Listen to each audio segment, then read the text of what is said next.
revelaron algunas otras encuestas el día de ayer que ya han estado circulando en medios de comunicación, en redes sociales, y bueno, lo que hemos visto es que Claudia Sheinbaum sigue como puntera en esta carrera rumbo a la candidatura presidencial. También vemos que Adán Augusto López Hernández está creciendo considerablemente y que bueno, la gente cada vez más se va definiendo. La verdad es que algo que también hay que reconocer es que no hay tanto porcentaje en esa parte en el que las personas contestan que aún no saben quién.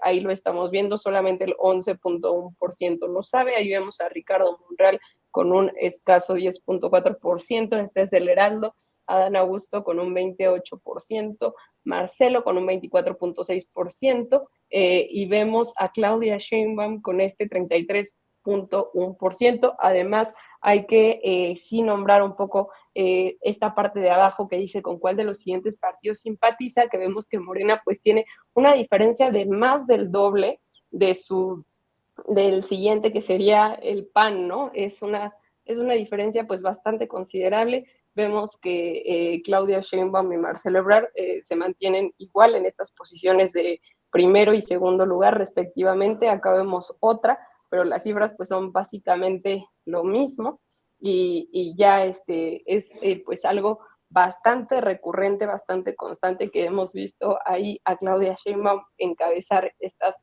encuestas. Hemos visto que también pues cada una de estas corcholatas han estado pues ahí haciendo sus giras los fines de semana, cada quien pues desde sus posiciones, algunos que tienen pues sí ciertos conflictos. Me parece que ya también Marcelo Ebrard volvió a solicitar a Mario Delgado que se establezca el mecanismo de pues las reglas de cómo se van a elegir los candidatos. Me parece que también Gerardo Fernández Noroña ya hizo un llamado al presidente de Morena para que se establezcan las reglas del candidato por la alianza morenista. Así fue como lo mencionó él. Yo creo que pues porque sabemos que él pertenece al Partido del Trabajo, pero bueno, hemos visto que pues sí hay un ambiente del que a veces pues hay algunas rispideces, pero también pues un movimiento consolidado de unidad y sobre todo pues sí destacar que es Morena como partido quien está pues encabezando todas estas encuestas y sobre todo yo creo que más bien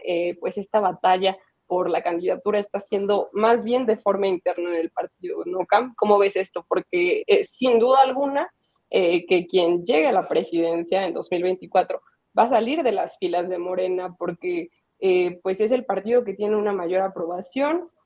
Sabemos que pues existe un buen desempeño y también los candidatos que pues si bien hemos visto que ya llevan algunos meses ahí dando a conocer, haciendo pues esta parte de dar a conocer lo que han hecho, como sus labores, cuál sería su proyecto. Los hemos visto ya tomando varias entrevistas, tanto a Marcelo Ebrard como a Adán Augusto y a Claudia Sheinbaum. Y bueno, esto ya es un recorrido importante, mientras que en la oposición no han definido ni siquiera quién va a ser el que agrupe todas sus filas, ¿no?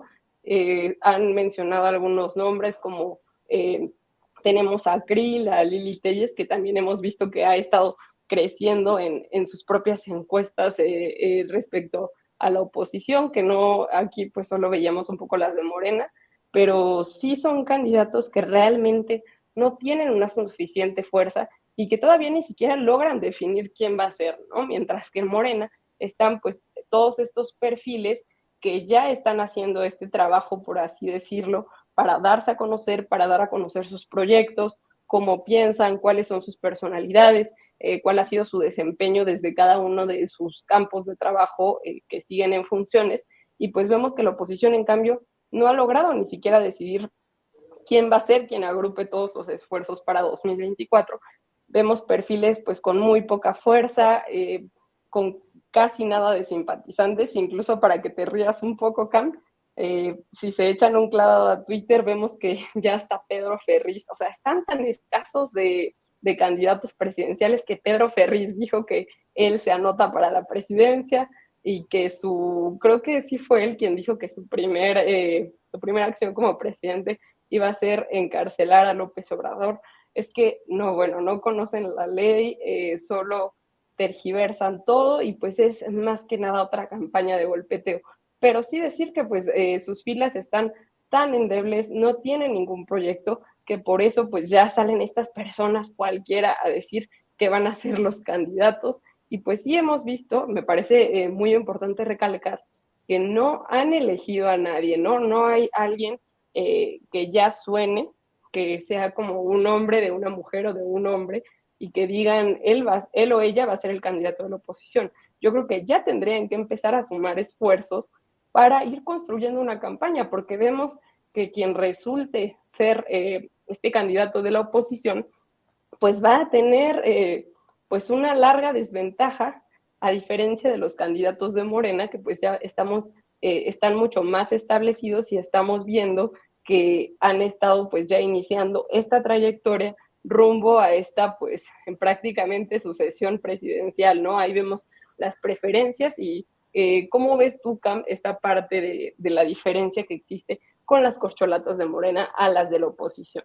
No, pues es abrumadora la cantidad de diferencia que hay entre las corcholatas de Morena y, bueno, las fichitas del PAN y del PRI, ¿no? O sea, creo que ellos saben, ¿no? Y por eso tampoco han impulsado realmente a un personaje político como tal, ¿no? Creo que efectivamente las personas que han levantado la mano por el PRI o por el PAN pues son personas que no traen ni el apoyo político, ni el proyecto político, ¿no? Y que, bueno, a diferencia de lo que estamos viendo con las principales corcholatas de Morena, ¿no? Estoy hablando de la doctora Claudia Sheinbaum, estoy hablando de Marcelo Ebrard, estoy hablando de Adán Augusto, estoy hablando incluso de Fernández Noroña, que hace unos días estaba en Guerrero y pues tuvo un encuentro enorme, ¿no? Con una gran cantidad de gente, con una gran cantidad de seguidores. Este fin de semana, por ejemplo, vimos que tanto la doctora Claudia Sheinbaum como el canciller Marcelo Ebrard estuvieron ambos en Oaxaca, ¿no?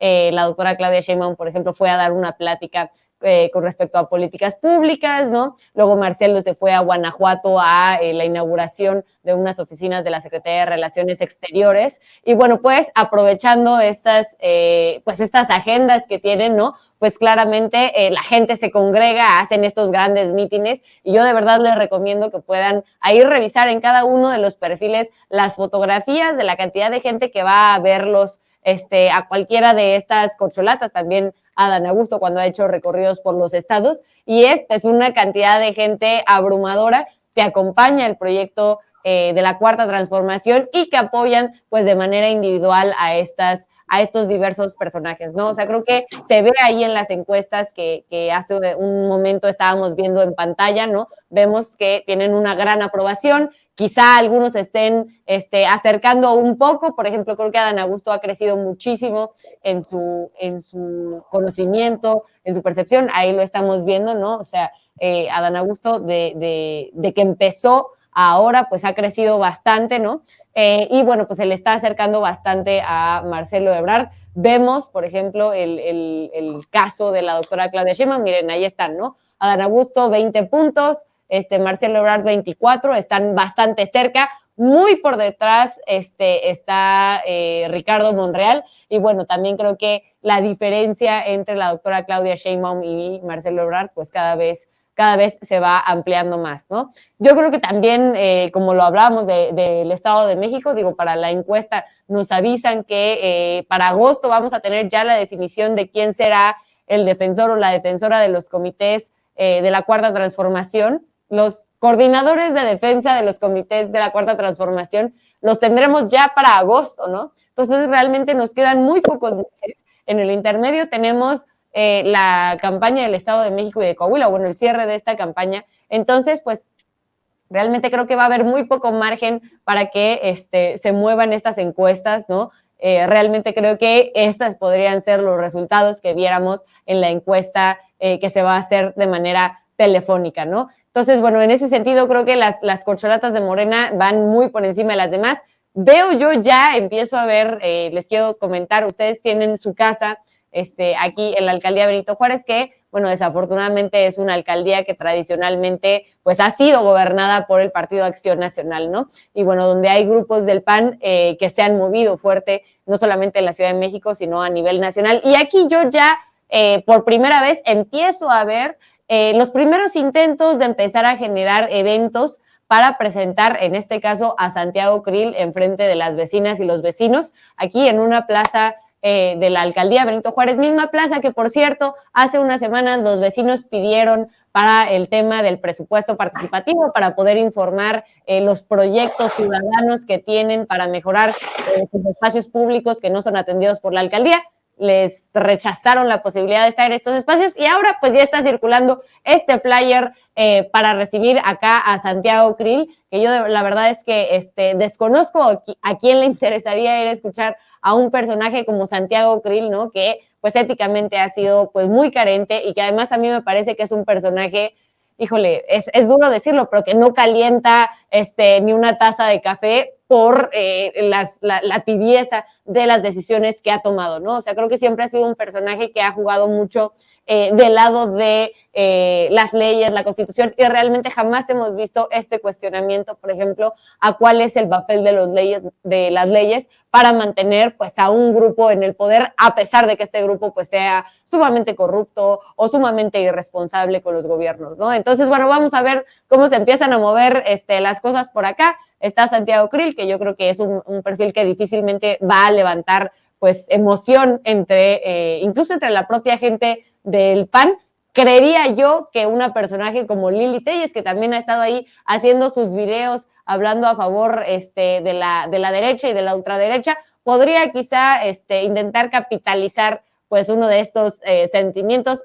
Al final son sentimientos negativos, ¿no? Que es el sentimiento del odio, del rencor, de la rabia, ¿no? Pero al final, bueno, pues son algunos de estos sentimientos que durante los últimos años han movido a la oposición y que quizá les podrían ayudar a congregar un poco de gente, aunque yo creo, Beth, que un proyecto con esas características, que es un proyecto reaccionario, ¿no? Difícilmente va a competir con el discurso, ¿no? Y la fuerza y los valores que tienen el resto de las corcholatas de Morena, que bueno, pues lo hemos visto, ¿no? Todos están apoyando pues un proyecto muy puntual a favor de las personas más desprivilegiadas, ¿no? En contra de la corrupción y bueno, que en ese sentido van siguiendo pues este proyecto que propuso Andrés Manuel López Obrador desde 2006 y que finalmente triunfa de manera masiva en 2018. Entonces, así es como pintan las cosas por acá con respecto a las corcholatas y la gran diferencia que tienen con esas fichitas del PAN.